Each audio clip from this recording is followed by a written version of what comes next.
Hello everyone, I'm Hansen and welcome to this tutorial on getting started with Metaflow. Today, we're going to provide a brief overview of what Metaflow is, why it's useful, and how simple it is to define workflows for your ML pipeline, and some neat features to use, such as cards in the dashboard.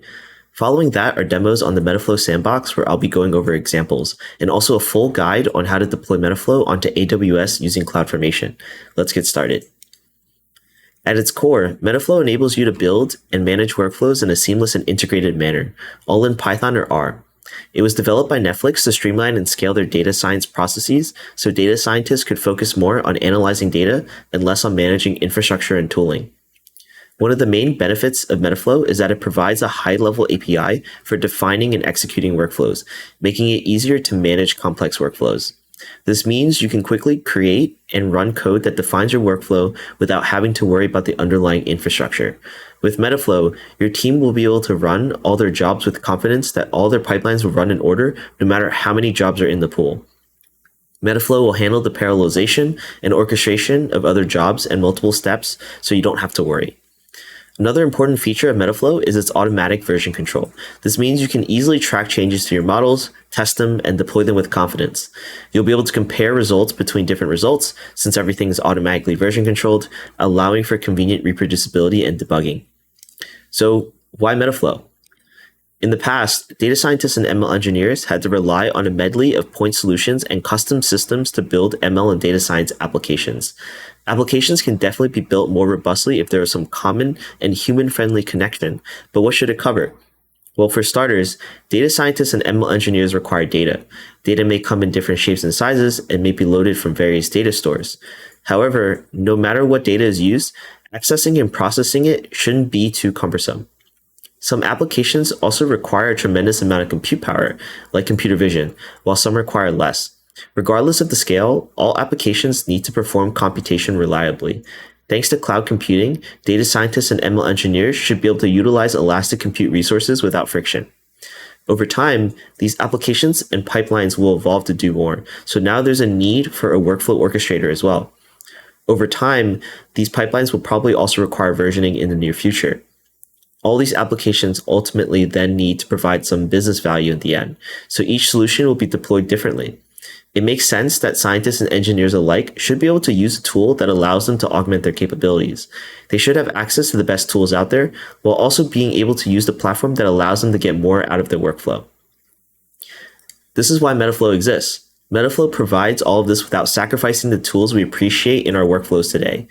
Although we all know each step of the stack from modeling to deployment is important, different team members focus on different areas of the stack. For the data scientists, they would care more about modeling than orchestrating jobs on the cloud.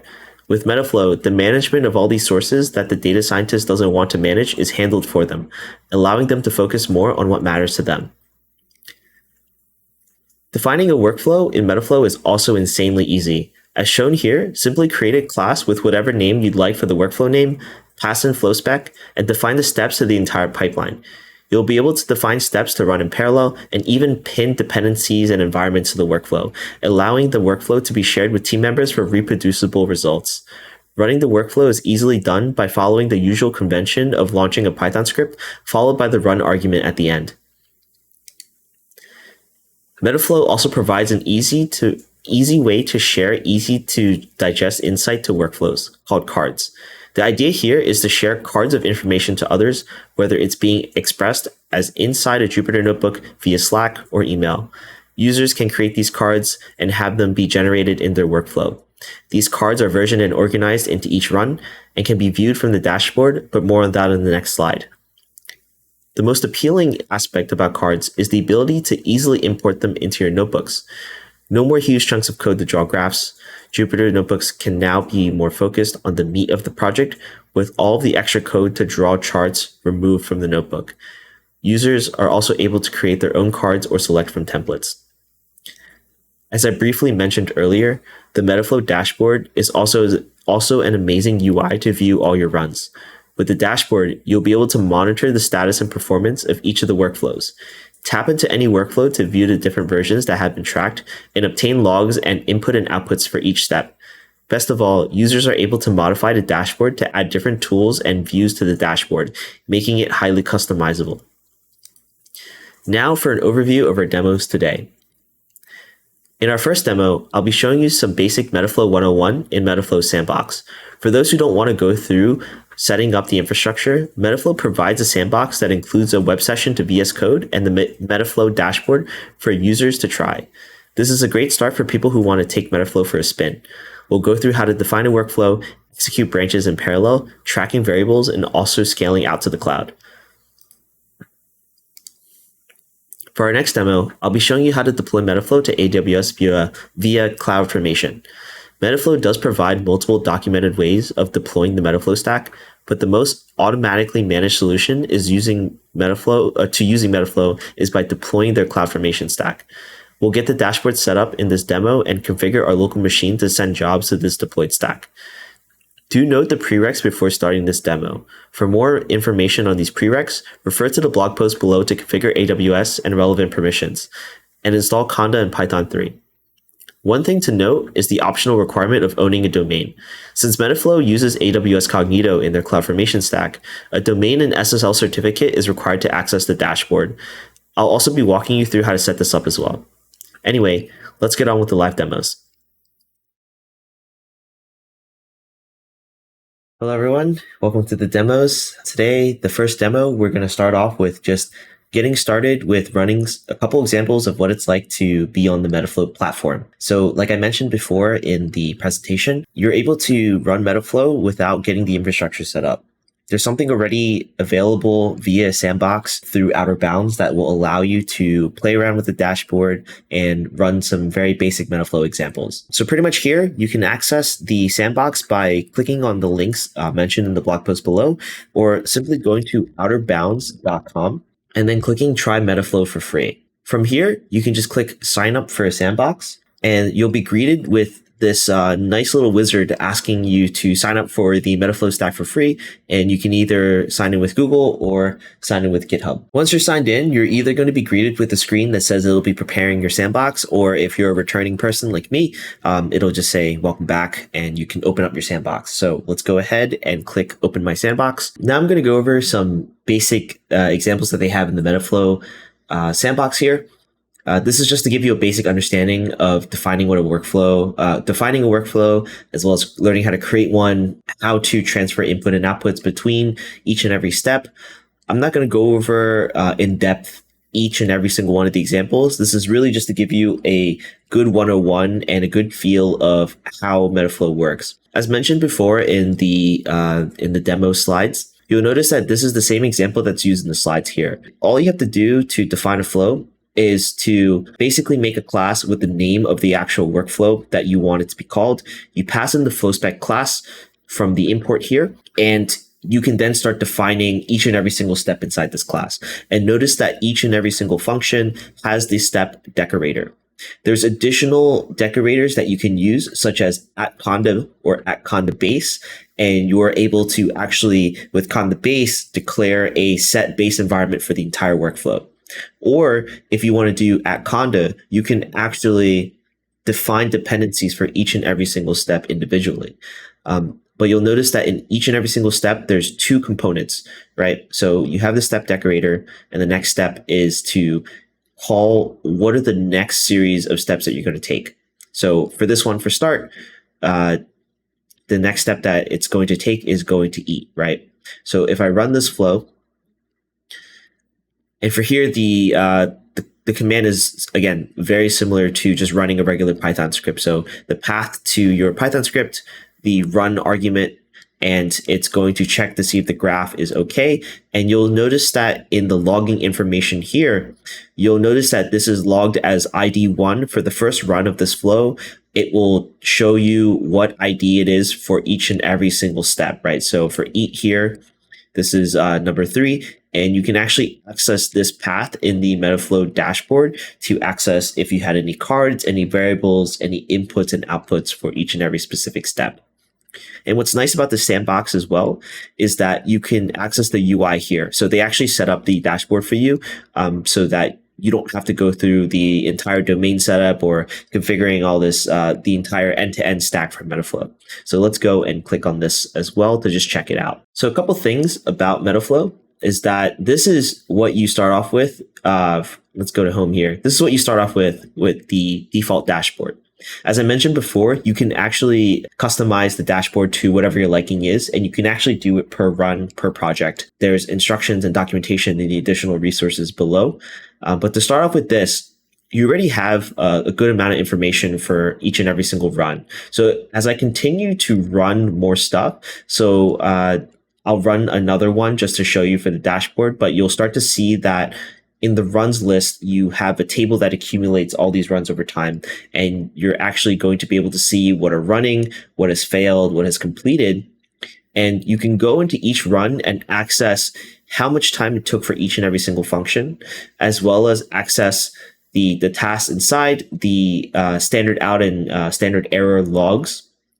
And on the side here, you'll be able to access cards in the later examples that I will explain in the later examples when you define them with the card decorator. You'll also notice that there's a visual on the pipeline on what is run. And you'll notice that even though this is a pretty simple pipeline, they get more and more complex over time, and you'll be able to see the entire graph as you continue to branch off, run things in parallel, et cetera, et cetera. Going back to our sample here, let's run the next one, right? So for creating workflows here, we have a second example where we call it branch flow. And the only differentiation between the first one and the second one is that you'll notice that eat and drink will now run in parallel. So you'll start off with start, and then your next step is actually running both eat and drink at the same time. We're just going to make this sleep function here, let's say 5 seconds instead, just to make this run a little bit faster. But you'll notice that eat and drink will run at the same time. So instead of taking 10 full seconds to run this, got that from 5 seconds plus 5 seconds, it will actually just run 5 seconds over the course of time. And then it will join the values in this join step at the end here. So let's say if you had some variable at start, let's say x was 5, and eat basically added 1 to this value, and then drink added 2 to this value. When you join these, you can actually access the variable x in each and every single one of these steps. So you can access what x was in eat, you can access the value of x in drink, and you're able to compare these values as well as add them together or do whatever you need to do. So you can imagine that you can have multiple models running in parallel. The join will then aggregate all these results together to make some sort of decision. So if we run this, you'll notice that if we go back to the UI here, branch flow is running, and you'll see that there's a little yellow tab here to let you know that it's running, right? And when you go in here, you're able to see it in real time actually run every single one of these functions in the exact order that you declared in the class. So once this is done running, okay, this took 7 seconds, probably because it was initializing whatever, or there was some overhead, but you get the point here essentially, that it didn't take 10 seconds in total to run everything. It ran both branches at the same time. So going to the next example, this is also what I was talking about before, where you can you can define a variable x, and then you can then pass it to the next step. And as long as you have a self dot, as long as you attach self in front of the variable, you're able to use these in the steps afterwards. You're also able to have the benefit of automatic version control. So this self.x that you see in this example here will always be tracked in every single one of the steps in Metaflow. So you're able to go into the logs, and you're going to be actually able to print out the values in each and every single one of these steps. What was input, what set of variables were input before the step started, as well as what resulted at the end of each step, which is basically amazing. You don't ever have to keep track of, why was there some sort of anomaly for this one inference that you had, right? You're able to see the actual values that go in and out, and you can reproduce those results again, which helps debugging and so on and so forth. This next example here, you're actually able to run parallel workflows by using the for each option as well. So compared to this workflow here, where you are running eat and sleep, instead of running just 2 steps, you can actually just run the entire flow for each and every single data entry that you receive. For this one, you'll see that apple and orange are 2 entries in this array of data. By declaring the for each, what Metaflow will do is that it will then start the pipeline for the entry apple. And then it will also start the entry for orange as well. But they're not running one after the other. They're actually running together all in one time. So I'm going to just run this as well. Go back to home here on the dashboard, and you'll see this is running in real time.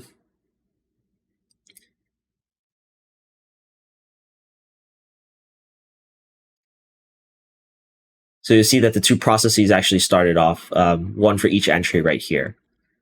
So in this next example here, again, don't want to go too deep into explaining each and every single piece of code here, but you're actually able to have additional decorators to scale out to the cloud. So if you have a Kubernetes cluster or some sort of cloud infrastructure to run your compute on, simply just add in a decorator to give it more resources. So if this one function, instead of a memory hog, was your actual training function, you can actually tell Kubernetes, hey, set up the necessary resources to train this model, or maybe do some data cleaning, or if you really wanted to overload the system resources, go ahead and do the memory hog. You'll also notice that there is a catch error here as well, so you can actually decorate specific steps to do error handling as well. Last but not least, this is also a really nice demo to run here. So what this demo is showing is just a basic production-ready environment. And some of the things to highlight here are the conda base that we talked about earlier, where in the workflow, you will define the base conda environment, or you can define a conda environment for each and every single function. So in here, conda base is used. So this means that the entire workflow will inherit the data shader at that specific version, 0.14.0, pandas, as well as PyArrow. And what's nice about this too is that it's using the card decorator that we also talked about as well. So you'll notice that if I run this flow, you will see a card, and this, since this is just a default decorator card, you'll notice that it's just going to print whatever graphs that get printed out. It's going to just show maybe like a data frame or something for this start function. But you'll see that each and every single run will have its own set of cards in that section. And it's very, it's ordered almost as if like it's a file system, basically. So you don't have to worry about mixing cards or having things overwrite each other. You'll be able to access the flow from the dashboard, and inside this flow, you'll see everything that you need to, and you can then take these cards and then compare them with other workflows that you've run. So I'm going to go ahead and run this production ready environment. What's going to happen here is you'll notice in the terminal, it says that it is bootstrapping the conda environment.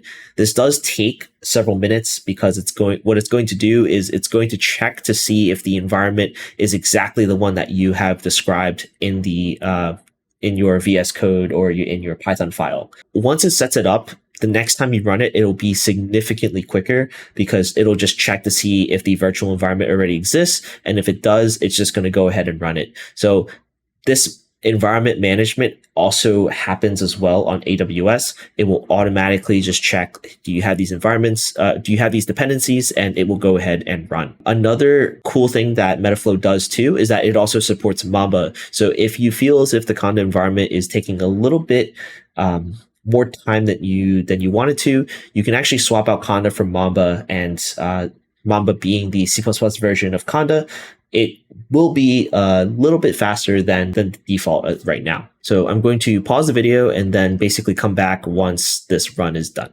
All right, welcome back. So now that our flow has finished, you'll be able to see this in the dashboard. So if we go to the dashboard, you'll notice that New York City Viz flow is now completed. And you'll see that in the visualize step here, there are multiple ID entries. So if we go back to the sample, you'll notice that we have our data entry as the 7 days of the week. And we're actually using the for each command here in the self.next function. So again, as we explained before, what this is going to do is it's going to run a process for each and every single data entry that comes in. So it will run the visualize for Sunday all the way to Saturday. And if we go into each of these IDs of each and every single run and scroll down, it'll let you know some of the data that has been passed, as well as a visualization of the city here. And this might look a little weird right now because this is in dark mode, but you get the point. So you'll be able to see each and every single card and the data that it has processed and has visualized for every entry. This is the validation step, and you'll be able to see the entire week here. And that's pretty much it. The ML in action is just a machine learning example using sklearn, but the concept between the production-ready environment and the ML example are pretty much very similar. You define your steps, you have cards, you have visualizations, you run it through a data set, same flow, but just a machine learning model now. That's pretty much it. So for the next demo, we're going to be showing you how to deploy Metaflow to AWS via CloudFormation. Hello everyone, welcome to this part of the tutorial where I'll be showing you how to deploy Metaflow to AWS via the CloudFormation steps that are provided in the documentation. There's definitely more than one way to deploy this, of course. And if you're interested in deploying with more custom knobs and things that you want to tune, feel free to access the documentation in the bottom of the blog post below. One caveat about deploying to AWS via CloudFormation is that although a lot of the resources and infrastructure is managed for you, the one thing after talking to a couple people who helped me out on the Slack channel, setting up the Metaflow dashboard without a domain might be more trouble than it's worth. So if you do want to follow this tutorial with the UI enabled so that you can use a lot of the functionality that I've shown in the Metaflow sandbox, using the dashboard to stop, start, pause flows, and also look at your visualizations and cards from the dashboard, you'll need to have a domain. A couple bucks to buy one, but after that, setting up the SSL certificate and things like that shouldn't be a problem. So without further ado, let's get started. So I'm going to go through setting up the dashboard first. So some of the optional stuff, because you will be having to use that information during the actual deployment of the CloudFormation stack. So right, as you can see here, I'm in the AWS console. So I'm just going to sign in real quick. Okay, so once we're signed in, we're going to add our domain onto AWS Route 53. So I do have a lot of this configured already, just so that we can speed up the process of having the DNS settings reflect onto AWS. But I'm going to walk you through the flow anyway. So from here, we're going to go to Route 53. And what we're going to do is we're going to create a hosted zone. And this is where you're going to type in your domain. So once you're on this page, you want to go into the hosted zone section. And you're going to create hosted zone. From here, you're going to type in your domain. So yourdomain.com. And then you're going to click create hosted zone. So once you're in yourdomain.com, you should be greeted with this page, and it'll say that you successfully created it. Now we're going to take these name servers here in the NS entry, and you're going to input these name servers into your DNS settings from whatever provider that you got. So I do have links in the blog post to show you how the changes for GoDaddy and Namecheap. But if you have another domain provider, just be sure to import these into the name servers, click submit, and then wait maybe 10, 15 minutes. Could be a lot longer depending on how long it takes to reflect for the DNS. But nevertheless, from my experience, 10, 15 minutes tops, give it a refresh, see if it'll be good or not. So on top of changing the name servers, you also want to add in an extra CNAME entry. This is so that you can access your domain by either yourdomain.com or www.yourdomain.com. So to do this, we're going to click on create record. And you're going to set this to CNAME in the record type. And your subdomain is just going to be www. From here, we're just going to set the value to be yourdomain.com and leave everything else default and click create records. So now you should have a page where you have one CNAME entry, one NS domain entry, as well as an SOA. From here, now we're ready to create our SSL certificate. So we're going to go to Certificate Manager Console, Certificate Manager, okay, and we're going to request a public certificate. So as you can see here, I already have mine added, but we're going to go through the same motion for yourdomain.com. So we're going to click request. We're going to request a public certificate. And for the fully qualified domain name, it'll be yourdomain.com. And we're going to add a couple more entries into this as well. So we also want www.yourdomain.com. We also perhaps maybe want a subdomain. So let's say you wanted metaflow.yourdomain.com. Or perhaps you want to just cover all subdomains. So you could just do wildcard.yourdomain.com. So now once we have those, you can select your validation method. So either have it as a DNS validation, and this is probably the recommended one because we've already changed the name servers in our domain provider. So once you refresh, it should be able to validate based on those name servers that you have ownership of that domain. If you want to do the email validation, this will send an email to the email that is listed on the whois information when you registered the domain. I'm going to leave everything else here default, and I'm going to click request. You'll be kicked back to the main console page here, but if you refresh, you should be able to see now that there is a pending entry where it says pending validation. So let's just go inside here and check out what that might entail. So from here, what we're going to do is we want to click create records in Route 53, and we're going to import all these CNAMEs automatically by clicking this. So we're going to click the button, create records, and once you create them, you should notice that in your Route 53, you'll notice new CNAME entries here.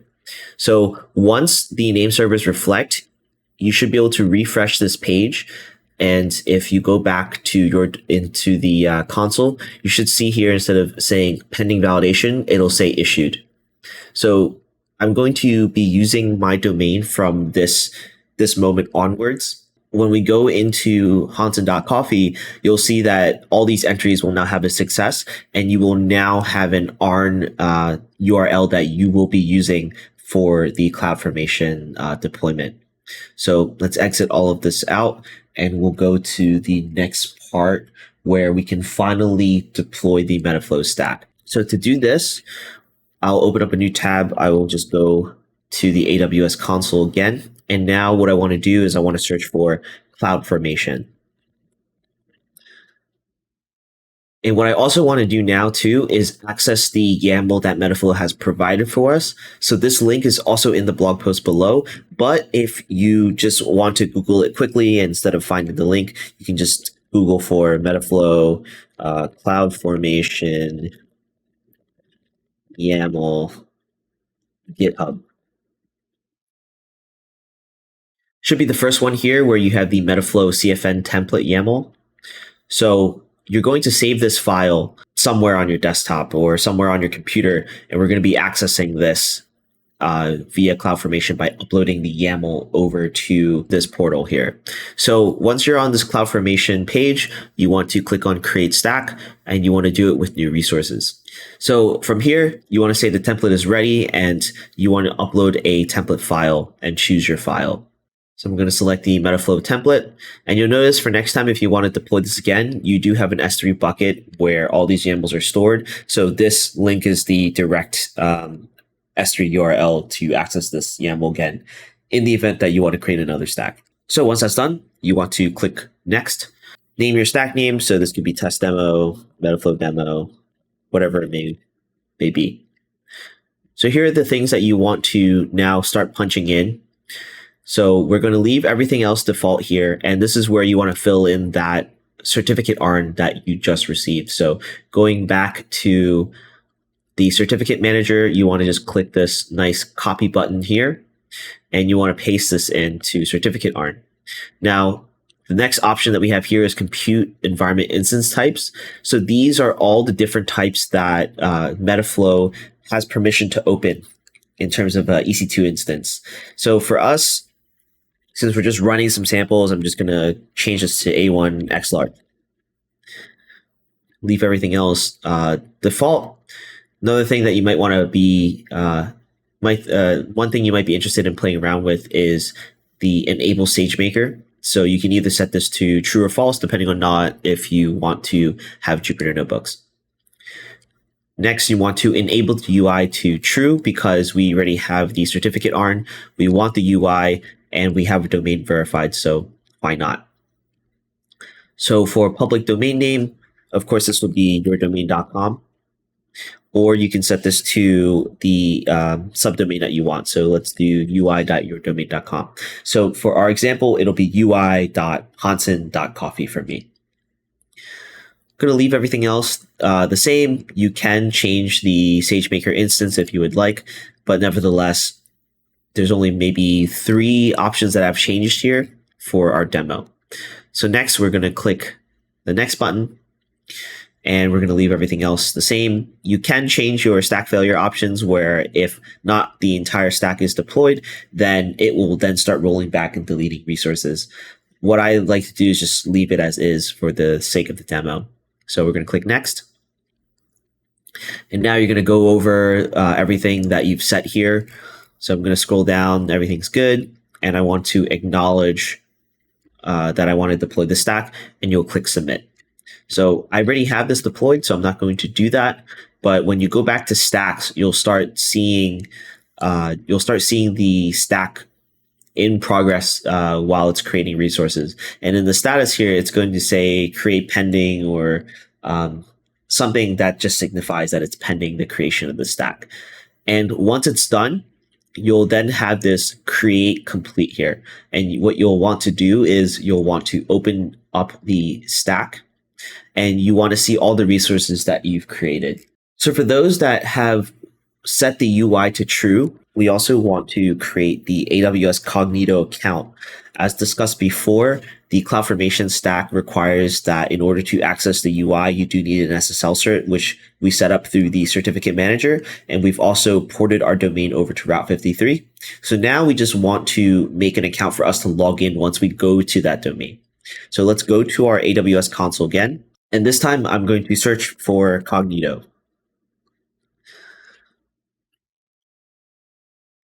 From here, you will see a user pool entry name. So since this is the only one and this is the only stack I've deployed, I know for sure that this is the pool name that I'm going to be changing. But if you are not sure, what you can do is you can go back to the CloudFormation console here, go to resources, type in Cognito, press enter, and you should see the user pool UI here with a link that you can just click and it will lead you directly to the user pool. So once you're here, you should be greeted with this page and you want to go to users and you want to click create user. You can either send an invitation or don't send one. Just punch in the login information. So whatever the person's email address is might be yours as well. And then just set a password and click create user. When you do that, you will then see an entry here. So for me, I have my email as well as a password that I set for myself to log in. Okay, so now we can get to the part where we can install and configure our local machine so that we can send Metaflow jobs over to AWS. So to do this, we're going to pip install Metaflow on a terminal.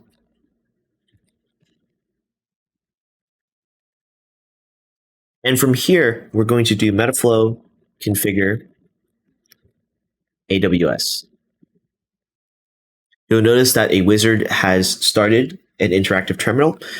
And since I already have an existing configuration, it's going to ask me if I want to configure the existing one that I have now. I'm going to click yes, yes, yes. And now notice that it's going to start asking you for specific URLs and S3 bucket links and things like that. So all you have to do is copy this variable that it's asking for. You're going to go back to the CloudFormation console that you have of your stack, you're gonna go into the stack that you've created, and you're going to click the outputs tab here. So what you're going to do here now is you're going to paste the variable that you copied into the search bar, and you'll notice that now you're going to take this value and you're going to copy this value back into the terminal. Now there's going to be some variables that it's going to ask for that this step that I'm showing you right now isn't going to be applicable for, such as this next variable here, Metaflow data tools sysroot s3. So you can just leave this as the default value that it suggests, which is essentially just whatever your S3 bucket URL was with an extra directory inside of it called data. So I'm going to leave this as default. And you want to keep doing this until you get to the API key, which I will show you how to obtain that afterwards. So for the Metaflow service URL, I'm going to do the same thing. Copy, paste, take this, copy, paste. And you're going to keep doing this for essentially the remainder of the setup. Once you get to this part, the Metaflow service auth key, you're going to realize that the 40 character API key that I have here is actually not the one that is shown in the Metaflow stack. What you're going to have to do is you're going to have to take this value. There's two ways of accessing the actual API key. So the first way I'm going to show you is, in my opinion, the easiest. I'm going to take this value. I'm going to open up a new terminal window, and the command to search for the API key via the AWS CLI is mentioned in the blog post below. So I'm also going to be doing it this way as well. I'm going to copy the command from the blog post, paste it in here, going to take the API value here, going to replace this. And once you search for this, you'll notice that this is the value that translates to the Metaflow wizard here. So I'm going to pop that in. The second way of doing it is through the AWS console. So I will show you here. What you want to do is you want to go to the AWS API gateway. So API gateway, and you're going to select your region. So for this, I have the US East 1 right here. And once you select that, you will be in this API gateway console. You're going to click the name of the API that you want. You're going to go to API keys, select the API key that you want, and just click show API key, and you'll be able to see it right here. Anyway, moving forward, we're going to just continue with setting up the rest of the Metaflow wizard. So I'm going to click yes. Again, copy, paste all the way down.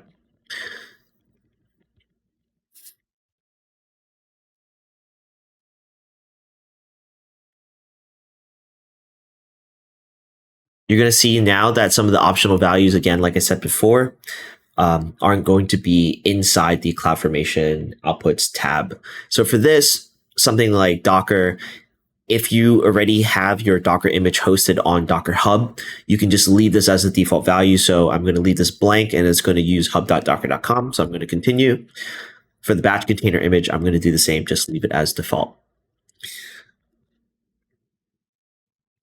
And now I'm going to continue copying and pasting.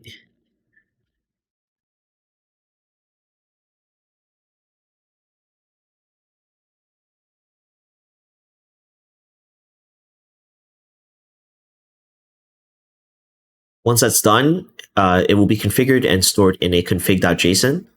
And all you have to do now from here is just run a sample. I'm going to run the NYC VisFlow sample that was also shown in the Metaflow sandbox. So I'm going to show you that this is named as flow2.py in my Metaflow folder. And the only thing that we changed here was just updated some of the dependencies so that it'll run smoothly. So when you run this, the command to do this is python 3 flow2.py, And since you use the conda environment, you want to do environment equals conda run.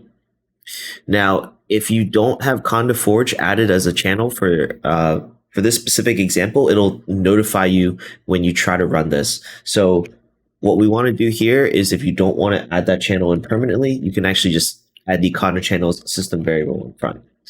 So this is what my full command is going to look like. I'm going to go over to my Metaflow dashboard UI domain now that I have set up from the previous AWS setup. You're going to log in with your AWS Cognito account, the one that you made on the AWS console. For me, since I've already logged in, it sends me right directly to the Metaflow dashboard. And what we're going to do now is we're going to press enter on the terminal, and you're going to see the workflow spawn into the dashboard. So you're going to see bootstrapping conda environment. It could take a couple minutes, maybe 5 minutes or so if you don't have the environment already set. For me, since I've run this previously, you'll notice that now the flow is running.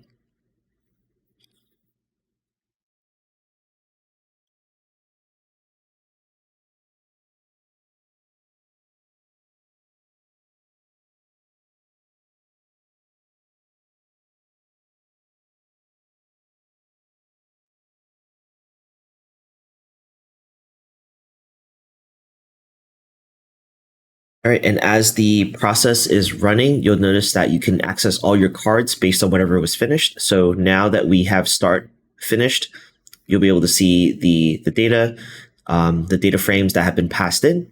And now Visualize is starting to finish some of the runs for some of the days of the week. So you can go in here and access each and every single individual card in real time while everything is processing.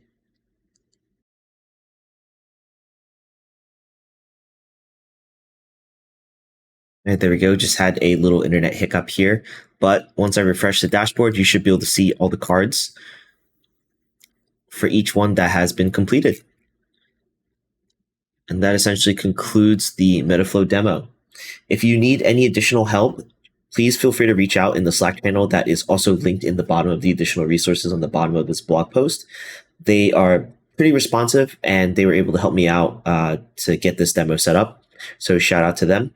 And best of luck with your Metaflow setup.